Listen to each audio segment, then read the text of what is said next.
Hello, this is Bruce here in the saddle shop. I just wanted to share with you today some tools that I use for tooling and carving.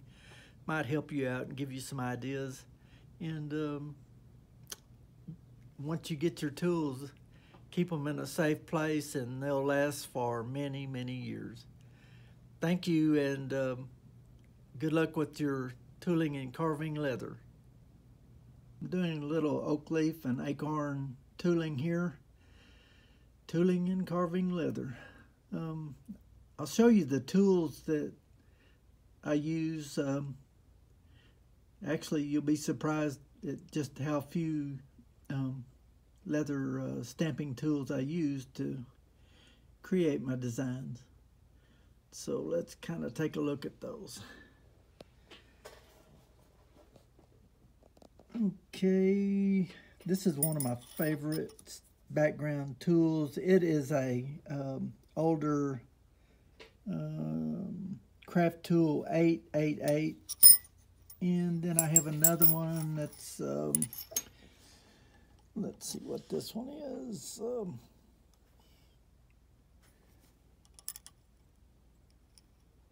It's marked A104.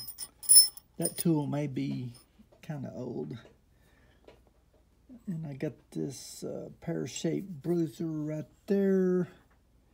It's a P232.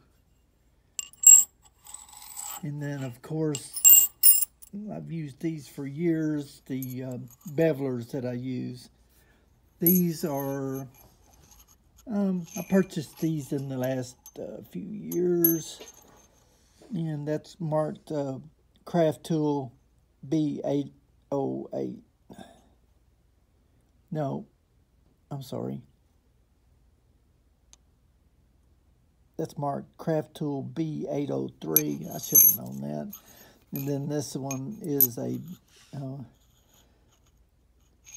turn it around, B802. Okay, I'll show you the crosshatch on those. These just work perfect for what I do.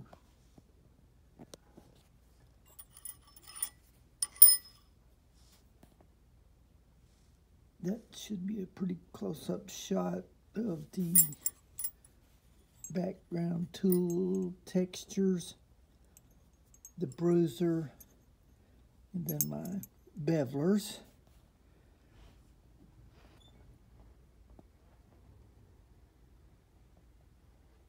These pieces are wet encased. I'll bevel around this piece first, and then that will give this piece time to kind of air out, dry out a little bit. The reason this has got a blank spot there is my hoof pick holder right there. It goes right there.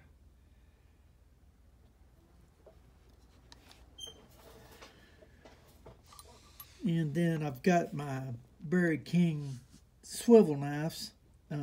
One has a 3/8 barrel and the bigger one is a 1/2 inch barrel.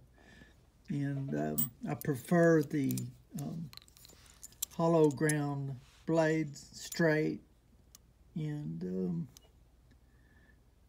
they're a 1/4 inch in width. They're easy to sharpen and maintain. And on a smaller blade like this, there's a lot less drag than a big, large blade. And you can carve with much more ease, and it doesn't tire you out. I've got some vintage tools here. They're kind of old. In fact, my dad used these many years ago. I don't think they're numbered. You can kind of see. I'll show you the texture on those.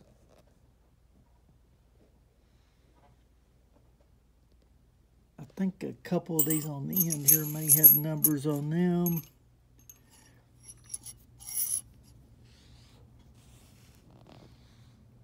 It's a Craftool company.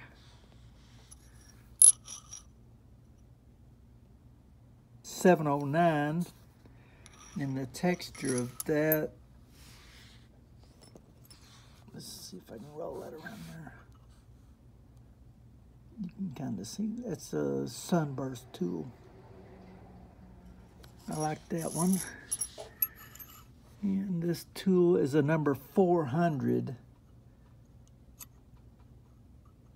I use that for some veining.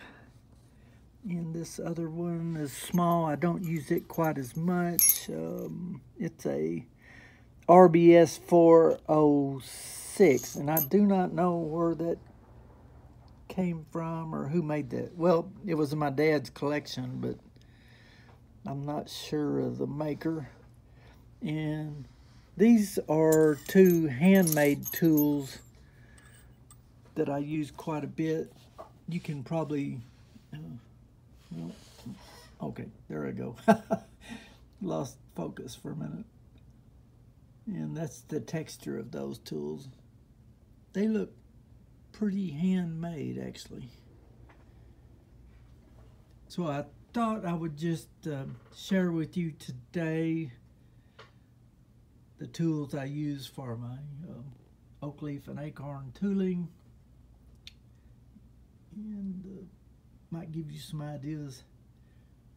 It's amazing what you can do with just a few good tools. Just take care of them and they'll last for many, many years.